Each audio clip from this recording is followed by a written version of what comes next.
बताइए। तो बेहतरीन सेट ऑफ नंबर्स आ सकते हैं। सबसे पहले तो आय देखिए 28% की बढ़त के साथ 5,700 करोड़ रुपए पर कंपनी अपनी आय घोषित कर सकती है।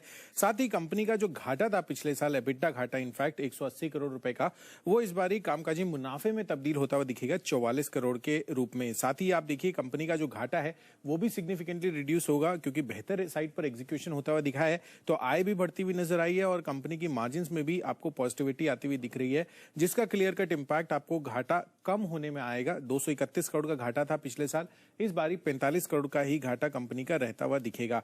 नए ऑर्डर्स में ऑलमोस्ट 46% की बढ़त के साथ 5700 करोड़ पर यहां पर नए ऑर्डर्स मिल सकते हैं और कंपनी की कुल ऑर्डर बुक 1,09,000 करोड़ पर जाती हुई नजर आ सकती है। तो लगातार 7 तिमाहियों के बाद जो कामकाजी मुनाफा है वो अब कंपनी का पॉजिटिव टर्न होता हुआ नजर आएगा। डेफिनेटली आपको ये भी देखना है कि आगे चलकर कंपनी का ऑर्डर बुक पर क्या आउटलुक है और साथ ही जो एग्जीक्यूशन किया है इन्होंने, उसके बाद रिसीवेबल्स को लेकर कंपनी की क्या स्थिति बनती हुई नजर आ रही है। तो ये दो बातों पर मैनेजमेंट से हमें कमेंट्री इनकी जानना अहम रहेगा।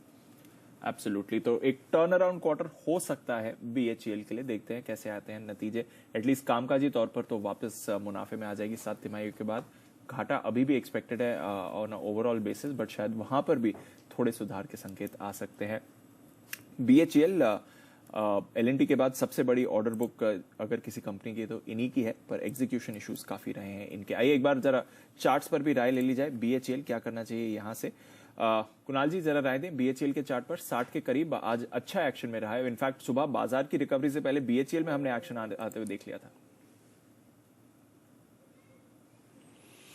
देखिए रिकवरी तो जरूर आते हुए दिख रही है और उसकी वजह दीपांशु है कि यहाँ पर 57 रुपए के आसपास एक सपोर्ट है और ये जो उछाल अभी चल रहा है हो सकता है कि 63-64 के भाव भी आते हुए दिख जाएं, लेकिन कोई मेरी लॉन्ग टर्म यहाँ पर खरीदारी की राय नहीं है। मुझे लगता है कि इससे बेहतर विकल्प उपलब्ध हैं। अगर आपको इसी स्पेस में रहना है तो एलएनटी मुझे लगता है काफी बेहतर खरीद है। बीएचईएल मुझे लगता है 63-64 तक जाएगा, वहां पर ये आमतौर पर जाकर के रुक जाता है, तो उन स्तरों को पार करेगा तब कोई बड़ा ब्रेकआउट आता हुआ दिखेगा। बिल्कुल, तो बड़े ब्रेकआउट की तैयारी भेल की तरफ से आती हुई दिख रही, डीप लेकिन बड़े ब्रेकआउट की तैयारी आती दिख रही बैंक निफ्टी से। आखिरी आधे घंटे में 38,000 के पार निकलकर टिकने की तैयारी, 38,043 का हाई बनाया था, उस हाई को पार किया, राह आसान होती दिख रही बैंक निफ्टी। लेवल्स नोट कर लीजिए, 38,175, 38,250, 38,300 और 375 तक जाने की तैयारी। तो अब अगला पड़ाव बैंक निफ्टी के लिए है 38,175 का, यहाँ से भी 100 पॉइंट और ऊपर, और 38,050 को निर्णायक थोड़ा सा पहले 15 मिनट पहले पार करता तो बहुत अच्छा था। मुझे 3 बजे तक चाहिए था, लेकिन थोड़ा सा एक बार 3 बजे के पहले पहुंचा था, वापस थोड़ा नीचे आया, अब फिर से 38,050, यानी कि आज क्लोजिंग 37,500 छोड़ दीजिए, ये तो 38,000 के ऊपर क्लोज देने को तैयार होता दिख रहा है।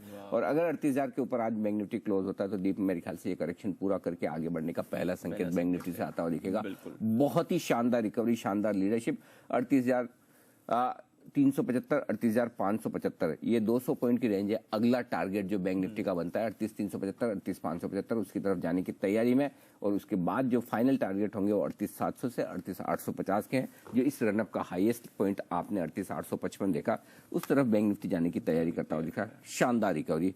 आरबीएल बैंक देखिए 6%। वहां एक और बैंक याद आया, मैं पहले उस समय बात भी कर रहा था, एक बैंक और आया, और वो बैंक है सुमित जी के लिए। जब सुमित जी फेडरल बैंक दे रहे थे तो मुझे लगा कि सुमित जी शायद फेडरल बैंक नहीं देंगे, कोई और बैंक देंगे। सोचिए कौन सा। कैश मार्केट का छोटा वाला स्टॉक, सुमित जी के रेडार वाला, कर्नाटक बैंक। इस बैंक में भी एक्शन भरपूर होता हुआ दिख रहा है। सुमित जी इसके चार्ट्स पर प्रकाश डालिए और बताइए। अनिल जी, स्टॉक के अंदर मोमेंटम बन रहा है। स्टॉक का जो ऊपर में रेजिस्टेंस है 68 रुपए 70 रुपए के पास है। 68 रुपए 70 रुपए का लेवल एक बार टूटेगा तो फिर केटी के बैंक के अंदर एक अच्छा खासा मूव ऊपर की तरफ देखने को मिल सकता है। फिलहाल पोजीशंस होल्ड करके चले। 68 से 70 का लेवल टूटने के बाद फ्रेश खरीदारी करके चलने का सलाह रहेगा। फिर स्टॉक में 10% का मूव ऊपर की तरफ देखने को मिल सकता है। नीचे में जो इमीडिएट सपोर्ट है 62 रुपए के पास है, तो फिलहाल पोजीशंस होल्ड करें। फिलहाल पोजीशन होल्ड करें, चिंता न करें, डरे नहीं, ये राय है आपके लिए कर्नाटक बैंक में। लेकिन अगर आपको बनानी नई पोजीशन तो फिर आपको चाहिए एक आइडिया, और वो दे रहे हैं हिमांशु जी आपको, बिल्कुल उनके लिए, BTST का।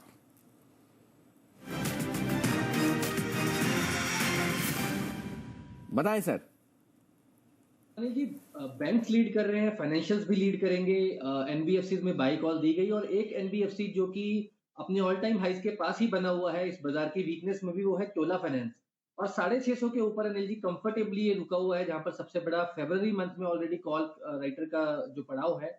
और मुझे लगता है कि पिछले 3-4 दिनों की कंसोलिडेशन के बाद चोला फाइनेंस यहाँ पर कल के लिए एक परफेक्ट बीटीएसटी कैंडिडेट है। मुझे लगता है कि रिस्क रिवॉर्ड फेवरेबल है, करंट लेवल्स पे खरीदारी करके चलें। 672, 680, 672, 680 तक के टारगेट्स के लिए चोला फाइनेंस मेरी तरफ से अनिल जी बीटीएसटी करके जाने की सलाह रहेगी। और इसमें 644 रुपए का मैं एक स्टॉप लॉस सुझाऊंगा, चोला फाइनेंस में खरीदारी करके चलें। और अनिल जी एक छोटा बैंक मेरे भी रडार पर आया है, जो कि मुझे लगता है कैश सेगमेंट का बैंक है वो, और यहाँ पर उसमें एक अच्छा मूव 2-4 दिन के नजरिए से अगर पोजीशन बनाई जाए तो अच्छा मूव देखने को मिल सकता है। और वो स्टॉक है bank of India, bank India 55 रुपए के आसपास अनिल जी करंट लेवल्स हैं। यहाँ पर भी एक इन्वर्टेड हेड एंड शोल्डर का ब्रेकआउट होता हुआ नजर आ रहा है, और जैसे ही ये स्टॉक अनिल जी 55 रुपए 50 पैसे, 55 रुपए 60 पैसे के ऊपर निकलेगा, इमीडिएट यहाँ पर 62 से 64 रुपए तक के अपसाइड टारगेट खुलते हुए नजर आएंगे। तो इस पर भी ध्यान दें, और मुझे लगता है कि बैंक्स में अगर तेजी है तो ये स्टॉक भी एक अच्छी परफॉर्मेंस दिखाने का पोटेंशियल रखता है।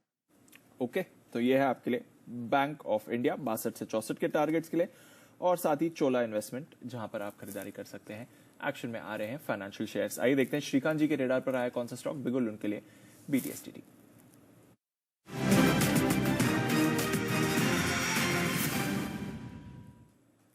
बताएं श्रीकांत जी।